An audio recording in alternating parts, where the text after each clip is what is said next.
Hey, therapist, another episode from the Wayback Machine. This one is about a year ago where I talk about perfectionism and burnout.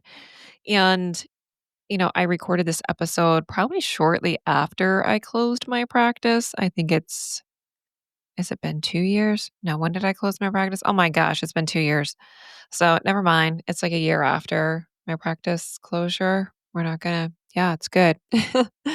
Anyway, I am working on a summer series for you guys. So I am just working away at that and a practice closure course plan, hybrid one-to-one support thing that I'm doing, which I'm very excited about as well. So I hope that you're looking forward to the next season, summer in the Northern Hemisphere. And if you're in the Southern Hemisphere and it actually gets cold, then I'm sorry it's getting cold. And I hope you can come somewhere warm and invite me when it gets warm there because it gets cold here in the winter. Yeah, so I'm looking forward to a sabbatical coming up next month. I'll talk about that more on the podcast in the next couple of weeks and my upcoming vacation and cruise. So, all of that stuff I am looking forward to. And yeah, hoping to have some more guests on to talk about their experiences and burnout and how those peppered into the podcast as well. Okay. Well, you guys have a good one and enjoy this episode on perfectionism and burnout. I haven't talked about it in a while.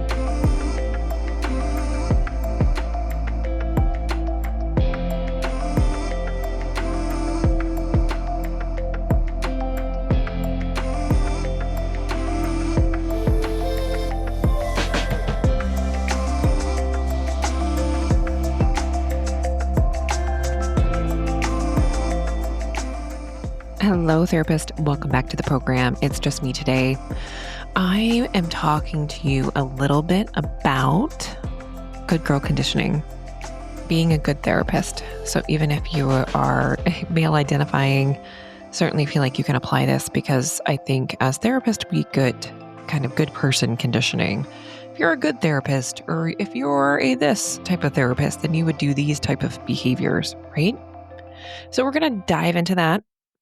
So I have my top 5 reasons why good therapist conditioning shows up for us in our careers, in our practice as therapists in general. So let's dive into it. A little update here in the state of Maine. It is March and it is gray. It's been rainy. Yeah, I was just reflecting on part of what I'm doing now is working in a school, and I don't know what happens in March. It's just like mid-March is kind of heavy if you're working in a school because it's the longest month. You have the most school days that month. I love the natural breaks that the school calendar gives us. So that is lovely to have those natural breaks. So there's not as many of those. And I'm from the Mid-Atlantic, and really like it's a hard month. It's like not spring here at all. In Virginia, where I'm from, it's spring, but it's not spring, y'all. Not here. So dealing with that, but my daffodils are up for the first time in March since I've lived in Maine, which is crazy. So there's signs of hope all around me. The change is coming. And I had just had a really hard week. I mean, kind of received some pretty difficult feedback on one of my reports, and I felt that good therapist, or I'm a psychologist, so that good psychologist kind of stuff wash over me. Like, my kid fractured his finger, which actually ended up not being fractured. We went to an orthopedic doctor and they were like, yeah, they read the x-ray wrong. It's just sprained. So I was like, great. Thank you for all of the urgent care visits and all of that. That was fun. But I did not do my best work. I did about, I don't know, maybe it was a C-level report. Like, when I looked at it, I was like, okay, that I could have done better on that for sure. But I wasn't in a good place that week. I had a lot going on emotionally in my house. I felt that sense of self-judgment come up that I didn't do a good job. I'm probably not going to be asked to renew my contract next year. So I go to this dark place all of a sudden that the sky is falling. Uh, I'm going to get fired. I'm not going to have this job. I'm going to have to go back to doing therapy full time. Like all the things start happening for me, even if I do all of the thought work. I put myself into a CBT frame. I can do myself EMDR on myself. But you know what? I think we forget that sometimes our brains just give us garbage. And it's kind of like we need to do garbage in, garbage out. Okay. I don't even need to look at this thought. I don't need to go to therapy and tell my therapist, I do have a therapist. So I bring this up in therapy. I can try to do some strategies of observing the thought, moving through the emotion. And it took a few days, certainly. I always kind of do a lot of self judgment around needing to outwardly process when I'm activated with other people. It almost feels like I need to regurgitate all of those feelings that I'm struggling with. And eventually I got there, but it wasn't pretty. And I thought about not only that experience, but also an upcoming interview that I have with Felicia, quote unquote, the bad therapist, which will be our next episode. And I thought about how much we are trained to do things right and how it feels if we don't get them right in our careers. And I think that's with any job, like people generally, unless you're a narcissist, you want to do a good job, right? You don't want to let people down. But I think for therapists, we have a unique blessing and curse, right? We want to care for people so deeply, and that is a beautiful thing. It's often at our detriment, and it's often us coming to the ends of ourselves. At least I know that is for me and many of the therapists that I talk to. So I wanted to dive into that topic. It gave you a nice vulnerable share on what's going on in my life about feeling like I did not do a good job. And I had to sit with myself about being okay with that. Let's talk about good therapist conditioning. So, top 5 reasons why you need to be a good therapist and you want to be a good therapist, but it's likely causing you problems. Number one is perfectionism. So, our therapist training emphasizes attention to detail, accuracy, and adherence to established protocols. I was in training at the time where CBT was like the gold standard for everything. Everybody gets CBT. Everybody, you're going to put them in a thought record. And, we're just going to make sure that we, go by this evidence based protocol and you're good.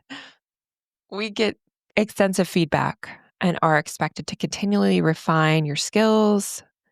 And really, I think that fosters this perfectionistic mindset that we have to be a certain type of therapist.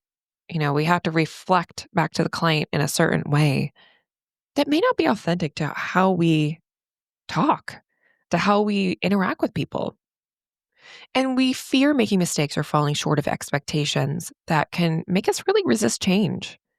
And it also can be perceived as a failure to meet professional standards. I think for therapists who are trying to get out of one to one therapy, it can really manifest in a reluctance, a constant questioning of yourself to explore any new career paths, perhaps, or take risks that deviate from the familiar security role as a good therapist who takes insurance, who fits the mold, who stays in the agency job, who does all the things that we think should be done by a therapist who is kind of towing the line, so to speak. I remember in my training, I think I thought a little bit differently from many of my fellow trainees. I'd come into my doctoral program with just some different backgrounds. So I trained at a Christian integration.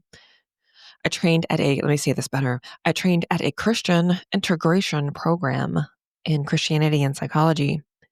And talk about the layers of good girl conditioning for someone who is raised evangelical Christian, as well as someone who was training to be a psychologist. That those two things kind of double down on if you're a good Christian, if you're a good therapist, you do these types of things. And even in the practice of Christian psychotherapy, which I moved away from actually as I closed my practice, or maybe it was like during the year of closing my practice, I moved away from it. I still identify as Christian, so I will state that. However, I really struggled with my faith, with my expression of faith, and how I was practicing openly seeing clients who also had a Christian faith because of the differences in how I experienced my faith and how they experienced my faith. And often they would believe I was a certain type of Christian or a certain type of therapist. And you must believe these types of things if you identify in this way. And a lot of times I didn't. And as you know, if you're a therapist, we don't share our political beliefs or our religious leanings. And it's interesting. So I really see myself as an expert in religious diversity as well, because that training really taught me not to impose any of my beliefs, even if I identified as, okay, you're a Christian, I'm a Christian therapist at that time, right? At that time, then we have a certain understanding, but we don't have a certain understanding. And my training really taught me to incorporate the spiritual or religious beliefs of my client and not my own. And I saw there's so much variability, even in just the Christian faith, of how someone would show up and how, like I would see Catholic clients, for example, or someone who is Greek Orthodox, or someone who was very like fundamentalist Christian, someone who was very liberal in their Christian beliefs. And, so I had a range of people who were like, yoga's the devil. I'm a certified yoga teacher, by the way. And all the way to kind of more open spiritual Christian beliefs where it was, it informed their faith, but it wasn't so much an adherence to their belief structure.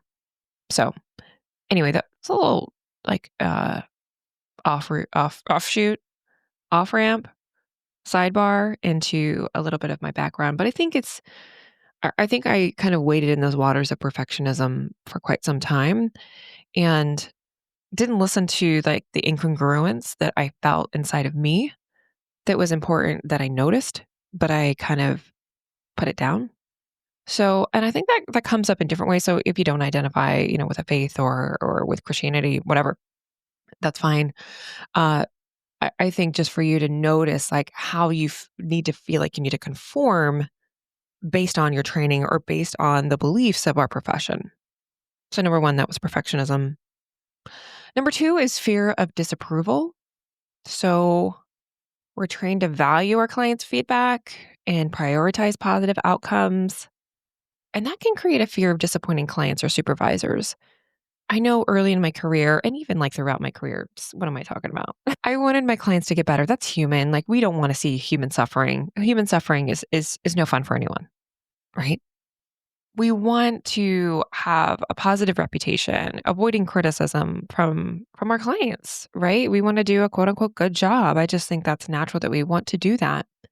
But I think that fear of disappointing clients, and I could see that in when I raised my fees, when I needed something for myself. So let's say I can't work on Fridays anymore, and I knew the client could only work on Fridays or could only see me on Fridays. I had to disappoint them, right? And that I didn't always navigate that well.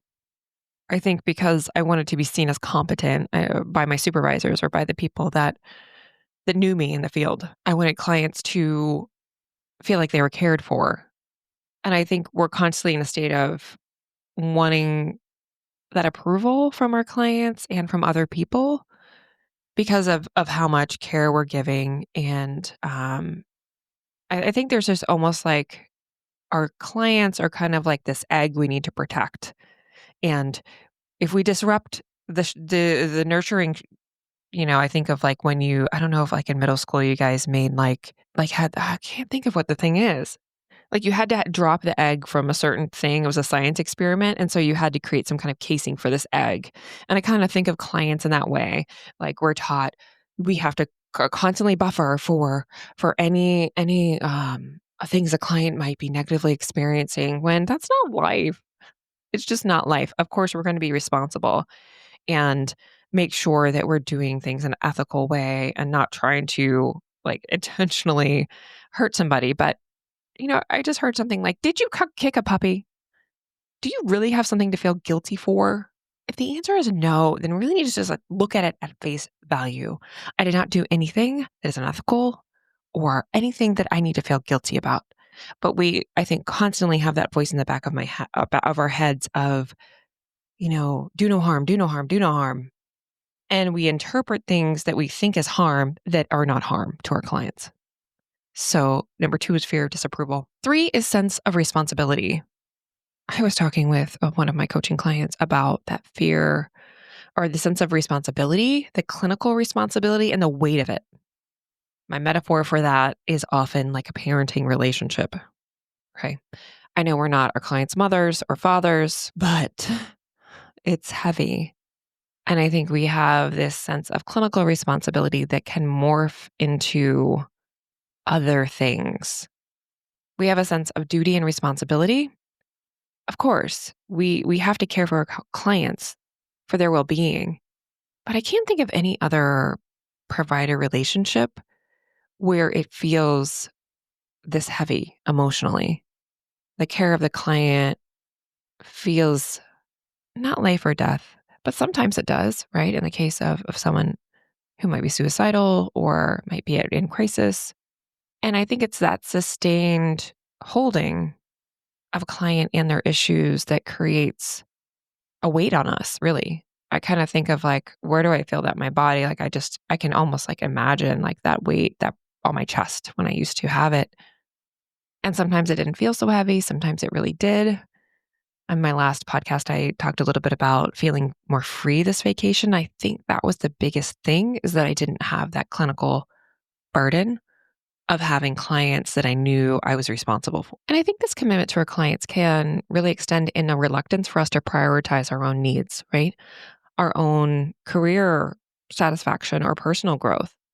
I think it has its stay in practices. So most of the time, I'm helping therapists who have a private practice leave their private practice or really like revamp it. So if you have a fixer upper, like let's fix that practice up and see if you want to be a therapist and stay in your private practice, great, do it. I'm all for it. Like it works for some people.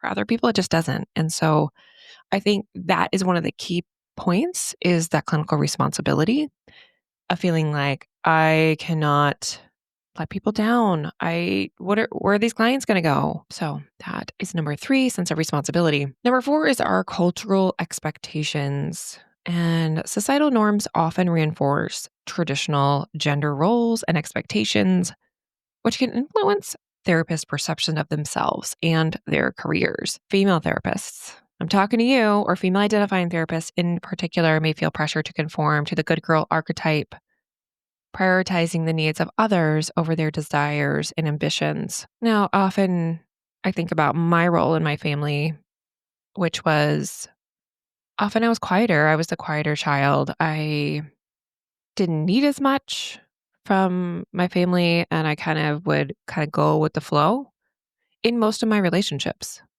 I didn't really express a lot of needs or wants or desires and often looked to other people to tell me maybe what they wanted, and I would go with that. I think that can lead us to a lot of self-doubt in the therapy room. I see posts often of therapists feeling like they're incompetent, that they feel like they don't know what they should be doing. So that leadership, even in the session, feels hard for them. I didn't have that. So when I was in therapy, most of the time I felt pretty like I can do this. I know what I'm doing. I have a plan. So that was intact. But I think when I got into difficult therapeutic relationships and felt really stuck, that would definitely come up for me. So when therapists are considering changes in their practice or changes in their career, I think those societal expectations of you're a caretaker, you're someone who digs in, you stay the course, you're not going to leave someone behind, right? Those values, I think we internalize because we were raised to be caretakers, to be the ones who don't leave a situation when other people do, who will sit with the pain of people when other people won't. And that is what we do as therapists. It comes at a cost. And I think it can be hard for us to feel like we want something different. I think just after a year of not being a therapist, I have finally come to the point of just saying, like, I wanted something different. It didn't really even have to be this big drama that I made it up to be. I think for the past year, I'd really told people, like, I burned out of my private practice. I left my private practice. I quit my private practice. And now, just recently, I've said, yeah, I just needed a change. I just needed something else. And so it became more about me versus the work, me failing. Mhm. I'm going to get emotional because I often think that we go to that place of failure. We failed our clients. We failed our private practice. Other therapists could do it. I couldn't hack it. And that's just not true. You can also just want something else. You can change your mind. So, anyway, I just want you to hear that because I think a lot of times we don't consider that it's okay to just change your mind. And this will segue into my last point, identity attachment. We spend so much time in our training and professional development that gives a strong attachment to our identity as therapists. It's hard to think about something else because we've spent an inordinate amount of time to get here. So to change, it often means looking at who we are, our sense of self, because the role of the therapist is often intertwined with us, with the person that we are. And I would say you continue to have that person inside of you. It doesn't go away. You don't go away. But it can make it really hard for you to envision yourself doing something else, especially if it's very different. For me, it was a sidestep, a pivot into doing, more assessment because I'm a psychologist. But I think I could get to the point where, I don't use my license. I could see that happening if some opportunity presented itself. So it's just interesting, like the pivots in my mind that I've made more recently when things come up to just say, like, well, I really need to think about my job supporting my life versus the other way around. Like my life supports my work, my job. Because now I see my first imperative to be my family and my children and really me too, like my happiness. I should have put that first, but there's a good girl in there, right? She's still there. There's always work to do. I think the thought of leaving behind the familiarity and the secure identity of a therapist can bring up so many feelings of loss and reinforce our attachment. I am having trouble speaking this morning. Whenever I talk first thing in the morning, I notice this. So you're getting like really raspiness from me. Water is better. As I'm rounding out this podcast, I think that sunk cost fallacy, I've talked about that on the podcast a bunch. So we put so much into our careers that it can feel like we've lost. Like we've lost all of that time, all of that energy. And for what? To burn out of a career, to not have clients feel appreciative of our work. That happens. To not feel really attached to it anymore. And that can be hard to sit with. I've sat with it. It is tough. But on the other side of it, I would say there could be something better. And if you are truly miserable and unhappy in what you're doing, you need to change something because the cost of not changing is so much. I know this. Believe me, I know this. So I would leave you just with the thought of how can I break free of some of these pitfalls? How can I just notice them when they come up? Sometimes it's hard to make the complete pivot to say, okay, this has taken me a year of being out of the field to come to these realizations. So if you're just beginning to start that work, to start to say, like, this isn't it for me, at least in the way I'm doing it. Maybe you're an agency, maybe you're in private practice. I work mostly with private practice owners that are just like full and miserable and don't know what they created a Frankenstein practice that they could change it to work for them, or they can get out of it if they need to get out of it. That work is sometimes in therapy, sometimes in thought work, sometimes in just having support, but it's also in just noticing that some of it is from your conditioning and it's out of your control. Like you have just been taught to think and do things in this way. And so you have to start to notice them when they come up and notice that you don't have to do them that way anymore if you don't want to. So some of it is permission. So with my coaching clients, a lot of times, I just say, hey, if you need permission, I grant it, by the way. You don't need my permission, but if you needed it, then do it. Sometimes we just need that little nudge to keep going forward. For me, that was my husband nudging me to something else because he knew I was very unhappy. And I thank him for that so much. So I will leave you with that. All right.